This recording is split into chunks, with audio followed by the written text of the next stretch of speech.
Salut copain, c'est Jou bien.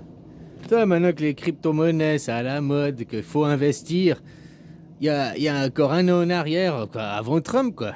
Non, les gouvernements, faut pas investir, c'est pas fiable, c'est pas sûr. Puis maintenant qu'ils ont trouvé le moyen de hacker, hein, de exploser la limite des 21 millions, même de faire péter l'anonymat, quoi. Bref, de toute façon, c'est une crypto, le Bitcoin adossé au dollar, hein. Bon, bref. Bah, maintenant qu'il n'y a plus rien à miner, quoi. Maintenant que c'est la fin du le gisement est vide, c'est là qui est, hein? Tu comprends?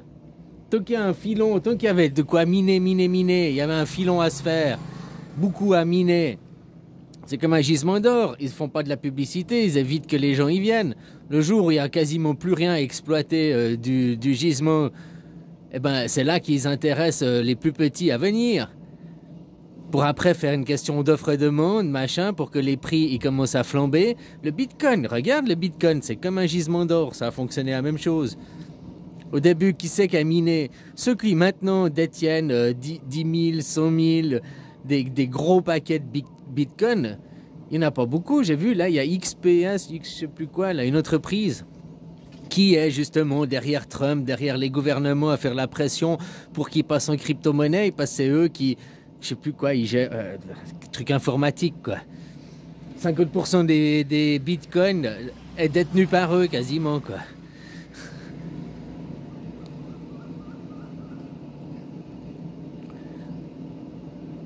Alors, bon, bref, voilà, comme un gisement d'or. Une fois qu'il n'y a plus rien, le gros a été miné, les petites miettes, tiens, pour les gueux, hein, puis après, ça fait monter les prix, puis eux, bah, ils ont le stock d'or, quoi. Ils ont le stock de mine, de bitcoin, là, en l'occurrence.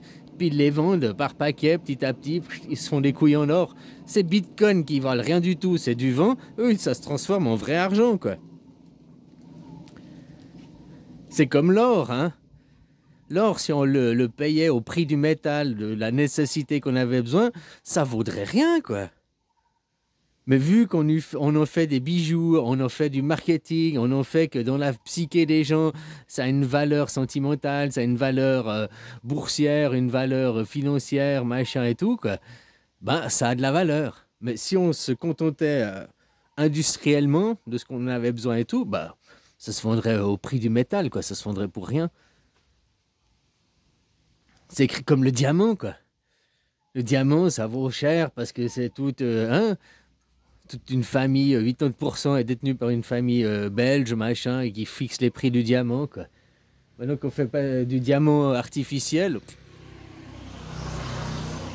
c'est comme l'or pour les bijoux, hein. Tu sais qu'avec l'or pour les bijoux, rien que refondre l'or des vieux bijoux, puis refaire des nouveaux bijoux, on n'aurait pas besoin d'exploiter de nouveaux gisements, quoi. On arriverait à être en autosuffisance, hein. On n'aurait pas besoin, mais voilà, quoi. Les marchés.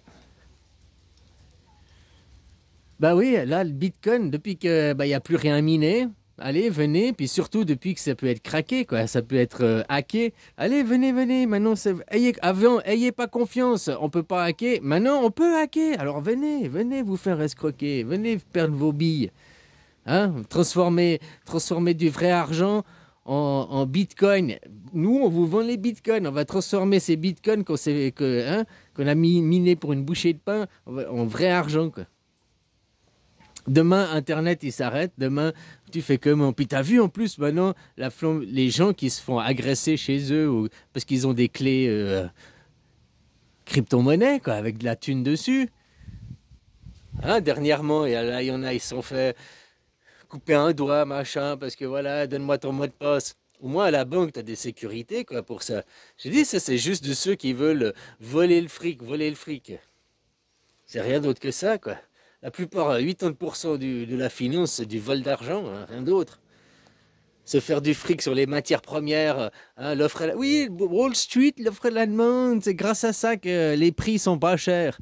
Non, c'est à cause de ça que tous les prix sont 30 à 50% plus chers que si Wall Street n'existait pas, quoi. Si Wall Street n'existait pas, les gens, ils vendraient bah, au prix coûtant. T'as bien vu quand il y a eu Corona? Il y a eu Corona, 2 mois de confinement, les 2 premiers mois de confinement, tous les prix ça ont baissé, quoi. Le prix de l'essence presque divisé par deux, le prix des premières parce que Wall Street a arrêté de boursicoter.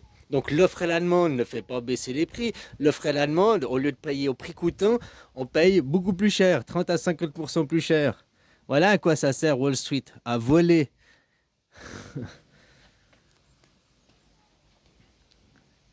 Sans l'offre et la demande, ça fonctionne tout aussi bien sans Wall Street, hein. Les gens, ils se font de l'argent aussi en vendant à prix coûtant. Les gens, ils se font de l'argent, hein. Sauf c'est qui? Que c'est derrière des États comme la Chine, ils vendent à prix coûtant parce que voilà, ils ont investi, ils ont retour sur investissement, ils n'ont pas besoin de devenir riches, c'est un État, quoi. Hein? Tu dis qu'un mec privé, une entreprise privée, son but c'est de devenir riche, devenir riche, devenir riche. Et voilà, c'est son but, c'est le dollar, dollar, quoi, son dieu, quoi.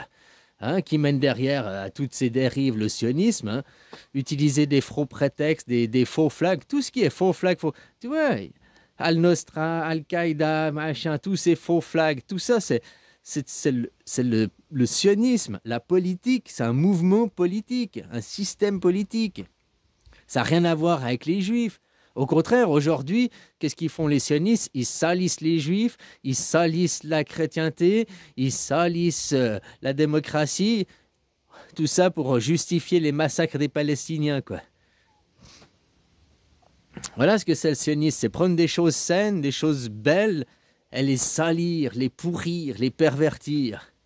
Peu importe, hein, dans les cathos, il y a aussi ça, dans l'islam, il y a ça, dans toutes les religions, il y a ça, dans toutes les nations, il y a ça, même la base du nationalisme. Ma nation, on est meilleur que les autres, on doit écraser notre nation. L'impérialisme américain, quoi. Regarde les Américains, ils pratiquent la politique du sionisme, hein, ils ne pratiquent pas la politique de la démocratie. Déjà, ils ne votent pas. Puis tu vois, ils vont faire la guerre, toujours pour des faux flags. Toi, la guerre en Irak. Oh, regarde ma fiole d'anthrax. Il monte sa fiole de coke là, hein, à l'ONU, puis tout le monde y croit. Puis, oh, il a pour aller bousiller Saddam Hussein, des faux flags pour le prétexte derrière faire leur sale besogne. Hein, utiliser, oui, c'est biblique, machin, hein, c'est messianique, pour rendre les gens endoctrinés, avoir leur consentement, quoi. Tu vois le peuple israélien qui se dit le plus moral, hein, nous sommes les juifs, nous sommes le peuple d'élus. Regarde leur comportement, quoi. Regarde leur comportement, quoi. Est-ce que tu crois qu'ils sont dignes d'un peuple d'élus, que tu vois leur comportement à hein, des comportements d'animaux, de barbares? Et je parle pas de ceux qui font la guerre, je parle pas parce que je parle des civils que tu vois dans les rues, qu'ils causent c'est des chiens, on va tous les virer, ils ont rien à faire sur nos terres, on veut les expulser. On veut pas de mélange, on veut pas d'assimilation. C'est eux, leur attitude qui... Tu vois? Quand on a le syndrome de supériorité, ça prouve notre infériorité. Israël a le syndrome de supériorité.